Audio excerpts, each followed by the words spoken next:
The administrative center of Nexus Prime Station was a grand hall designed to impress visitors with its soaring ceilings and polished floors and the flags of 100 different species hanging from the walls. Merchant Korvax stood before the central podium, and his face was a mask of cold fury as he addressed Station Administrator Veleth. This petition is an insult to the Volari Consortium and to every principle of property rights that governs. Civilized Space Administrator Veleth was Sindari, and her species was known for their impartiality and their dedication to procedure above all else.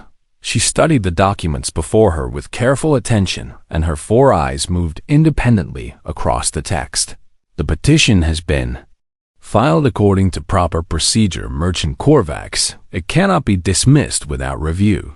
Korvax slammed his hand on the podium, and the sound echoed through the chamber. That creature is my property, and these humans have no right to interfere with my business. I demand immediate return of what belongs to me. The petition claims that returning the individual in question to your custody would result in serious harm. You stated publicly that she would be sent to processing camps. That is my right. As her owner, Administrator Veleth looked up, and her expression was unreadable. The station charter provides protections for any being who can demonstrate viable employment and housing. The petition includes documentation of both a human mechanic cannot provide adequate employment for a Draconith servant.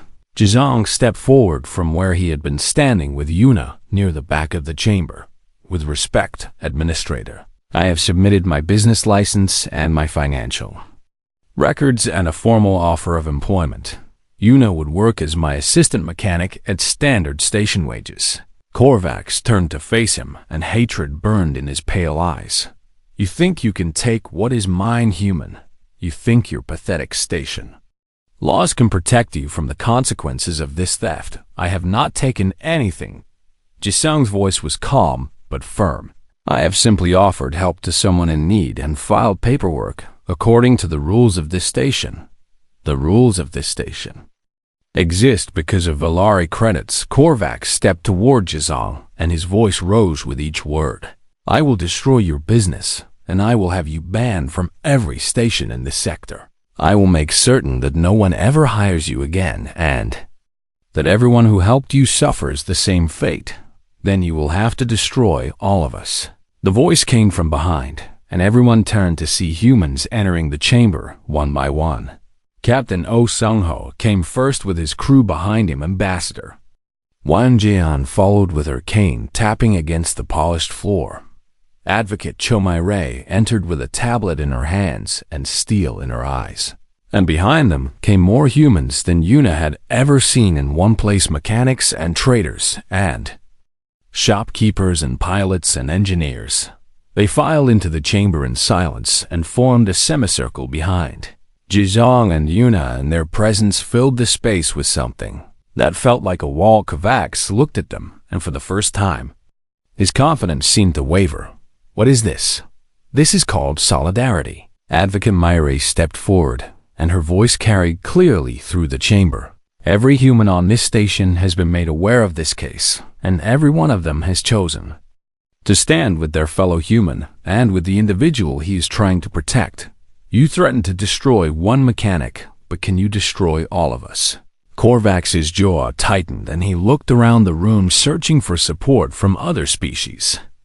But the Cathari and the Sindari and the others present simply watched with expressions that ranged from curiosity to something that might have been admiration. Administrator Veleth cleared her throat and spoke in her precise official voice. The petition for protected status has been properly filed and supported with adequate documentation. Under Station Charter Article 7, Section 12, the individual known as Yuna is hereby granted temporary protected status pending full review. She cannot be removed from this station without her consent until the review is complete. No, Kovacs's voice cracked with rage. I will not accept this. I will take this to the Consortium Council. I will have this station's charter revoked. You are welcome to pursue any legal remedies available to you. Administrator Veleth's tone did not change, In the meantime, the ruling stance. Korvax stood there trembling with fury, and Yuna watched him from behind the wall of humans who had come to protect her. She remembered all the years of service and all the pain and all the fear, and she wondered how she had ever been afraid of this creature. He looked so small, now surrounded by beings who refused to bow before his anger. The merchant looked at Jisong one final time, and his voice was quiet and poisonous. This is not overhuman. Maybe not. Jisong did not look away. But today it is, and today is what matters. Korvax held his gaze for a long moment, and then something broke behind his eyes. He turned and walked out of the chamber without another word, and his departure left a silence that slowly filled with the sounds of relieved breathing and quiet conversation. Yuna found herself surrounded by humans who smiled at her and nodded, and some even reached out to touch her shoulder gently, as if welcoming her into something she did not yet understand. Jisong appeared beside her, and his face was tired, but his eyes were bright. "How do you feel?" She opened her mouth to answer, but the words would not come. Instead, tears spilled down her scales, and she wept openly for the first time since she was a child. But these were not tears of grief or fear. These were tears of something she had forgotten how to name. Jisong put his arm around her shoulders and held her while she cried, and the humans around them stood guard like a family protecting one of their own. When her tears finally slowed, she looked up at him with wonder on her face. "What do I owe you for this? What must I do to repay everything you have done?" He smiled and reached into his pocket and pulled out a small wrench, which he placed in her hand. "Show up tomorrow and learn the job, and someday when you see someone crying alone in a hangar, you will know what to do." She looked at the wrench and then at him, and then at all the humans who had come to stand for a stranger they had never met. "I do not know if I can ever be like you. You do not have to be like us." He squeezed her shoulder gently. "You just have to be yourself. And now you have the freedom to figure out who that is." Yuna held the wrench tightly and felt its weight in her hand like a promise. Tomorrow she would begin her first day as a free being, working beside the human who had seen her, not as property or decoration, but simply as someone who needed help. And for the first time in her life, the future stretched before her, not as a sentence to be endured, but as a story waiting to be written. She smiled, and her scales shimmered with colors she had not shown in years. "Thank you, Jisong." He grinned and started walking toward the exit with the crowd of humans parting around them. "Come on then, we have a lot of work to do, and I need someone to hand me tools while I explain how everything works." She followed him out of the administrative center and into the corridors of the station that had become her new home. Behind her, the chamber emptied as the humans returned to their lives and their work and their ordinary days. But Yuna knew that nothing about them was ordinary. They were the strangest and most wonderful creatures in the galaxy, and now she was one of them. Jisong did not sleep that night because sleep was a luxury he could not afford when someone's life hung in the balance. Instead, he sat in his small repair bay and made calls to every human he knew on Nexus Prime Station. The first call went to a trader named Captain Oh Sung-ho, who ran cargo between the outer colonies and owed Jisong a favor for fixing his engines last year without charging full price. Sung-ho listened to the situation and agreed to help delay any departure clearances for Valari vessels using his contacts in the docking authority. The second call went to a retired diplomat named Ambassador Wang Jian, who lived in the station's mid-levels and spent her days writing memoirs about her decades of service in interspecies relations. Wang knew the legal frameworks that governed stations like Nexus Prime, and she knew which strings could be pulled without breaking. The third call was the most important one. Advocate Cho Mai-Rei was a human lawyer who specialized in interspecies labor disputes, and she had spent her career fighting battles that no one else wanted to fight. She answered on the second ring, and her voice was sharp with intelligence. "Tell me everything, Jisong." He told her about Yuna and about Korvax and about the processing camps that waited like hungry mouths at the end of this story. When he finished, there was silence on the line, and then Myri spoke with the careful precision of someone who saw a path through impossible terrain. There is a provision in the Nexus Prime Charter for refugees. If Yuna can demonstrate that returning to her owner would result in serious harm, she can petition for protected status. What does she need? She needs to formally request asylum, and she needs to prove she has viable employment and housing on the station. Without those things, the petition will be rejected. Jisong did not hesitate. I will hire her as my assistant, and she can live in the quarters attached to my repair bay. That is not much, Jisong. It is enough. Myri made a sound that might have been admiration, or might have been exasperation. You understand what you are doing, yes. The Valari will not forget this. I understand. Good. I will begin drafting the petition immediately. Keep her safe. Until I have the paperwork filed, Jizong ended the call and began making more calls, because he knew that paperwork alone would not be enough to stop someone like Korvax. By morning, the human network on Nexus Prime was in motion. Captain arranged for a series of inspection requirements that suddenly applied to Korvax's vessel class and would take days to complete. A human fuel technician named Specialist Beek Minho discovered a contamination issue in the fuel lines that needed to be flushed and tested before the ship could safely depart. A human cargo handler named Dock Chief M. Sira found discrepancies in Korvax's manifest that required review by customs officials, who happened to be very thorough and very slow. None of these delays were illegal, and none of them could be traced back to any single source. They were simply the ordinary frustrations of station bureaucracy applied with unusual precision to one particular merchant. Yuna watched all of this unfold from the safety of Jisung's repair bay, where he had brought her after the confrontation in the hangar. She sat on a worn couch surrounded by engine parts and tools and the smell of machine oil, and she could not understand what she was seeing. These humans did not know her. Most of them had never even seen her face, and yet they worked through the night to save her life as if she were one of their own. Jizong returned from his latest round of calls and found her staring at a viewport with an expression he could not read. How are you doing? She turned to look at him, and her golden eyes were bright with emotions she did not have names for. Why are they helping me? Who, all of them?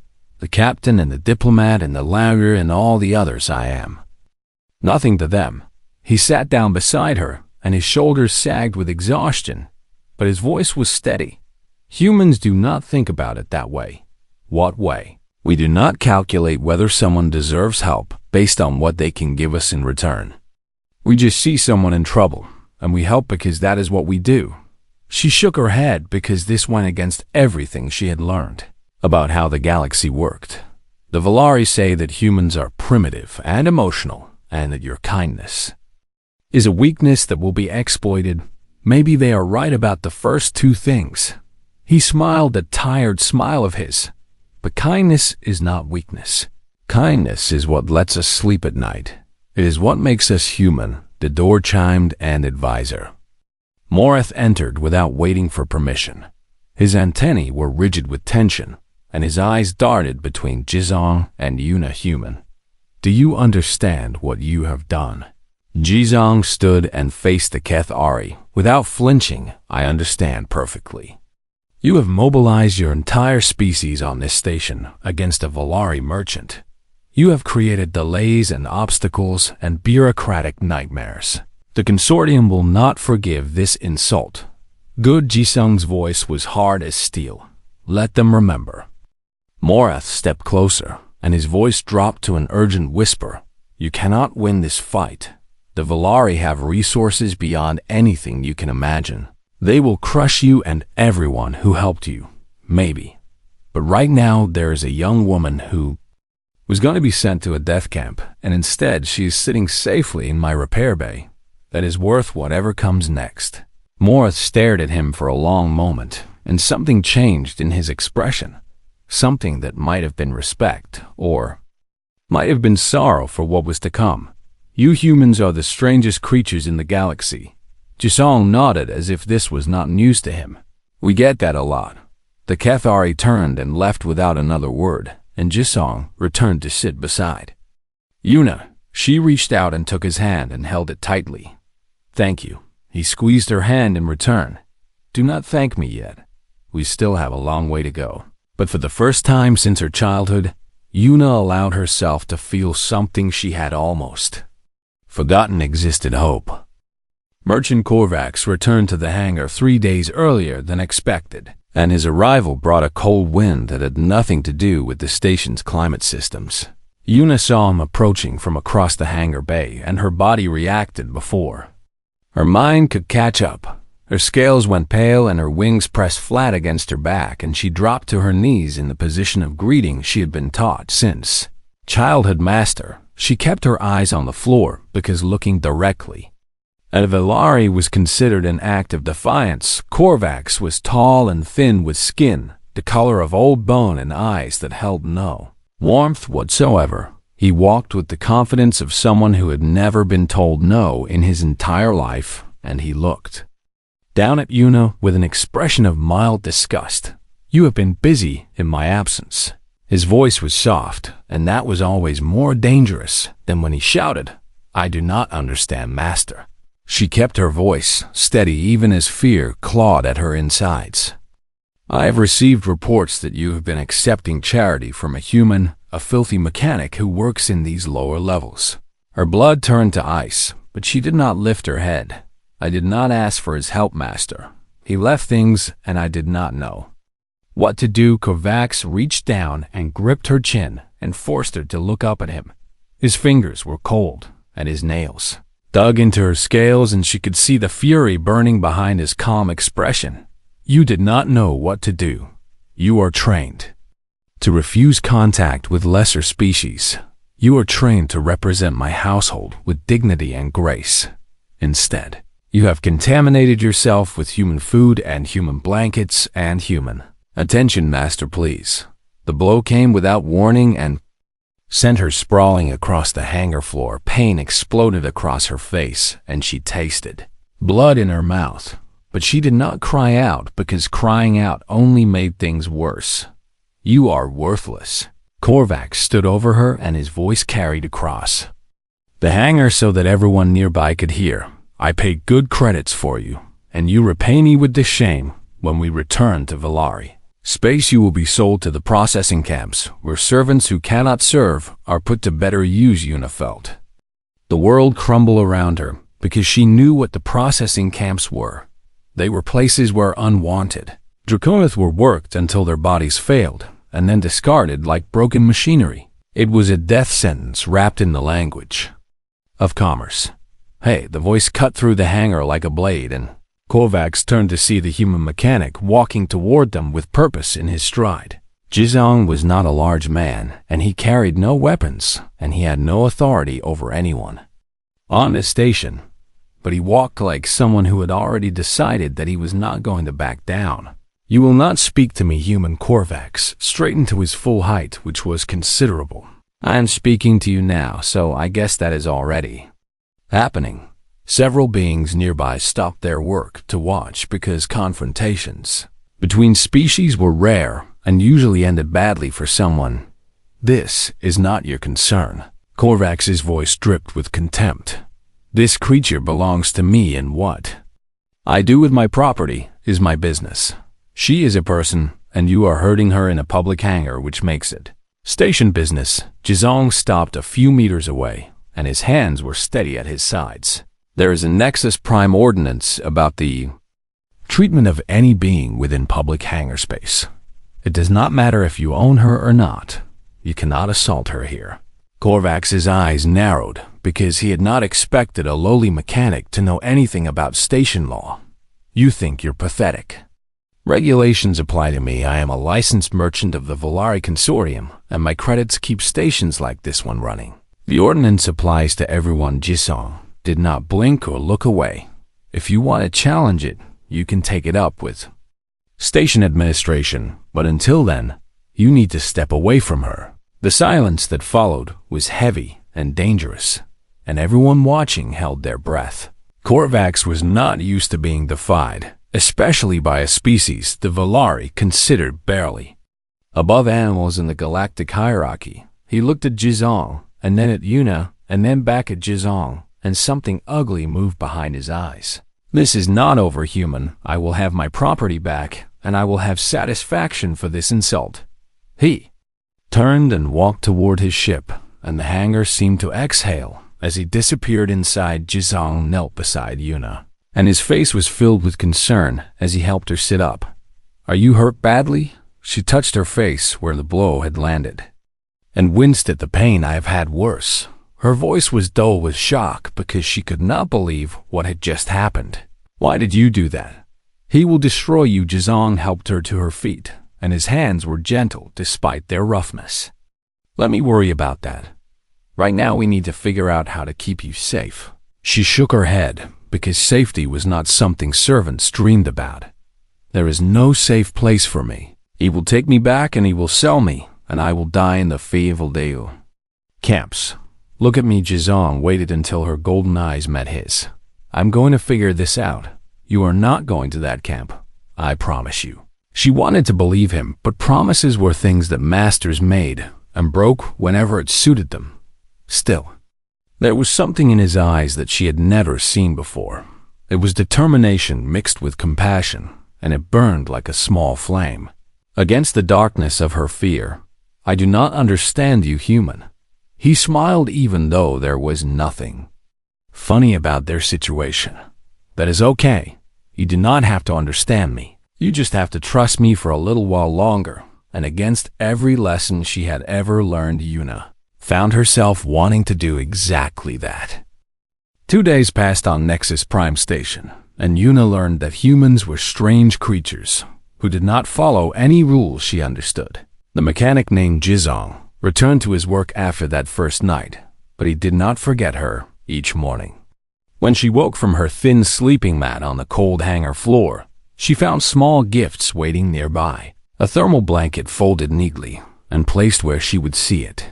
A container of warm food that smelled of spices she did not recognize. A cup of clean water when the only source available to her was the recycled station supply that tasted of metal and chemicals.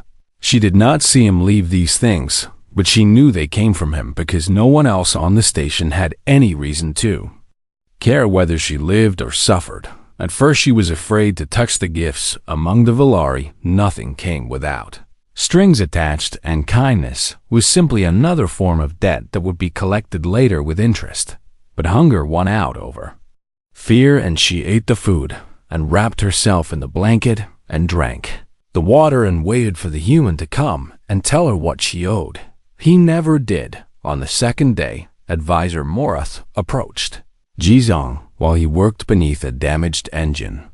Coupling Morath was Kethari, and his species was known for their caution and their careful attention to political currents. They had survived in a galaxy full of predators by knowing when to speak and when to stay silent. "Human, you are making mistake." Jizong did not stop working as he replied, "Is that so?" The Draconith belongs to Merchant Korvax, and the Valari do not appreciate interference with their property. Jizong slid out from beneath the engine and looked up at Morath with grease on his face and something hard in his eyes. "I have not interfered with anything. You have been leaving supplies for the servant. She is a person sitting in the cold with nothing to eat, and I am leaving food nearby. That is not interference. That is." Being a neighbor, Morath's antennae twitched with what might have been frustration or fear. "You do not understand how things work in this sector, human. The Valari have long memories, and they punish those who cross them." "I am not crossing anyone." Jizong returned to his work. As if the conversation was over, Morath stood there for a long moment and then walked away, shaking his head at the foolishness of humans who did not know their place in the galaxy. That evening, Jisong found Yuna awake and waiting for him when he passed by her corner of the hangar. She stepped out of the shadows, and her scales caught the light in patterns of blue and silver that made her look like something from an old story. "Why do you do this?"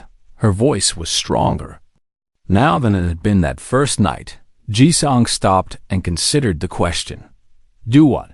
Help me. You are a stranger, and I am nothing to you, and helping me brings you trouble. He leaned against a support beam and crossed his arms and looked at her with an expression she could not read. What makes you think you are nothing? She blinked at him as if he had asked why stars produce light, or why space was cold. I am a servant. I am property. I belong to Merchant Korvax, and my only value is in my appearance and my obedience. You are a person. She shook her head, because this human clearly did not understand how the galaxy worked. Personhood is a legal status, and I do not have it. I was sold as a child, and I've been owned ever since. Ji-song was quiet for a moment, and when he spoke, his voice was softer than before. I grew up on Earth in a place where people did not have much. My father worked 3 jobs, and my mother cleaned houses for wealthy families, and we lived in 2 rooms that were always too hot or too cold. She listened because no one had ever spoken to her about their own struggles before. Servants were not meant to know that their masters had lives beyond giving orders.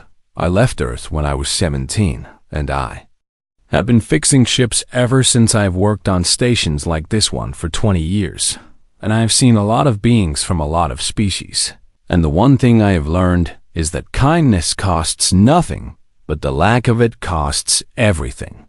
Yuna felt something shift in her chest, like a lock opening after years of rust. But why me? Why help someone you do not know when it brings you risk and gains you nothing? Ji-song smiled, that tired smile she was beginning to recognize, because it cost me nothing to be decent, and it might cost you everything if no one is. She did not have an answer for this because no one had ever given her such an answer before. The Valari taught that all actions were transactions, and that kindness without profit was weakness. But this human stood before her, asking for nothing and expecting nothing and offering everything he could. Spare, what do you want from me? She asked this because she needed to understand. He shrugged in that loose way of his. I want you to eat the food and stay warm, and maybe someday tell me your name. She stared at him for a long moment, and then she spoke a word she had not shared with anyone in years. Yuna, it is nice to meet you. Yuna, I am Ji-song. He offered his hand in the human custom of greeting, and she took it carefully. His skin was warm and rough with calluses, and he held her hand gently, as if she were something precious rather than something owned. And in that moment, Yuna began to wonder if perhaps the galaxy was larger and stranger and more wonderful than she had ever been allowed to believe. The lower hangars of Nexus Prime Station were cold and forgotten places where old ships came to die and desperate travelers came to hide. Yuna had been sitting in the same corner for 6 hours now, and her scales had lost their shimmer in the harsh fluorescent light that buzzed overhead like angry insects. She was. Draconith and her people had once ruled 3 star systems with pride and grace, but that was before the Valari Consortium came with their contracts and their debts and their chains, made of paper instead of metal. Now she was property, and she sat in the cold hangar waiting for her master to return. Merchant Korvax had docked his vessel here for emergency repairs, and he had left Yuna behind with simple instructions. Guard the ship and speak to no one, and do not shame me with your presence among the upper levels. She had nodded, because nodding was all she knew how to do anymore. The hangar stretched out before her like a metal cave filled with ships in various states of decay and repair crews who worked through the night shift with tired eyes and grease-stained hands. None of them looked at her. The Draconith were known across the galaxy as beautiful creatures with scales that changed color in the light, and wings that had become small and decorative over generations of evolution. The Valari prized them as servants because they were lovely to look at, and their spirits had been broken. Long ago, Yuna wrapped her thin arms around herself and tried to remember the last time she had felt warm. It had been on her homeworld, when she was a child, and her mother had held her close and whispered stories about the old days when Draconith flew through the skies of their own world as free beings. That was 20 years ago, and her mother was dead now, and Yuna had not seen the sky of any world in longer than she could remember. The tears came without warning, as they sometimes did when she was alone. She had learned to cry silently because noise brought punishment, and punishment brought pain, and pain was something she had learned to avoid above all else. Her shoulders shook, and her breath came in quiet gasps, and she pressed herself deeper into the corner between two storage containers, where no one could see her weakness. She was so focused on her grief that she did not hear the footsteps approaching. Park Ji-sung had been working on a Cathari freighter for the past 12 hours, and his back ached and his hands were raw, and he wanted nothing more than to collapse in his quarters and sleep for a week. But something made him pause as he walked past the storage containers near Bay 17. It was a sound so quiet that most beings would have missed it entirely. A soft, hitching breath and a tiny whimper that spoke of pain held inside for far too long. Ji-sung was human, and humans were known throughout the galaxy for many things. They were persistent and stubborn and sometimes foolish, and they had a tendency to involve themselves in matters that did not concern them. But the thing that confused other species most was the human inability to ignore suffering. Ji-sung followed the sound and found the Draconith female huddled in the shadows with her face buried in her hands and her entire body trembling. He had seen Draconith before, and he knew what they were and what they represented in Valari society. He also knew that approaching her could bring trouble because the Valari did not appreciate interference with their property. But Ji-sung had never been good at walking away from someone in pain. He did not speak or reach out or make any sudden movements. Instead, he simply sat down on a crate about 3 meters away and rested his elbows on his knees and looked out at the hangar as if he had nothing better to do than sit in silence. Yuna froze when she sensed his presence, and her tears stopped immediately as fear replaced grief in her chest. She looked up with wide golden eyes and saw the human sitting nearby with a calm expression on his weathered face. He was not young, and he was not handsome by any standard she knew, and his clothes were stained with engine grease, and his hair was gray at the temples, but his eyes were kind, and that confused her more than anything else. She waited for him to speak, or to demand something, or to threaten her with exposure to her master. He did none of these things. Minutes passed, and the humans simply sat there breathing quietly and watching the distant work crews go about their business. Yuna did not understand. Among the Valari, silence was a weapon used to make servants uncomfortable and to force them into making mistakes that could be punished. But this silence felt different somehow. It felt like space being offered rather than space being taken away. She opened her mouth to ask what he wanted, but no words came out because she had been trained for so long to speak only when spoken to. The human glanced at her and offered a small nod that seemed to say nothing more than "I see you, and I know you are there." Then he looked away again and continued his quiet vigil. After what felt like an eternity, Yuna found her voice. "Why are you here?" Human Ji-sung shrugged, and his shoulders moved in that loose way that humans had when they were not threatened by their surroundings. "I was walking by, and I heard someone crying, and I thought maybe they could use some company." She stared at him as if he had spoken in a language she did not understand. "I do not need company." Okay. He did not argue or push or demand. He simply accepted her words and remained where he was.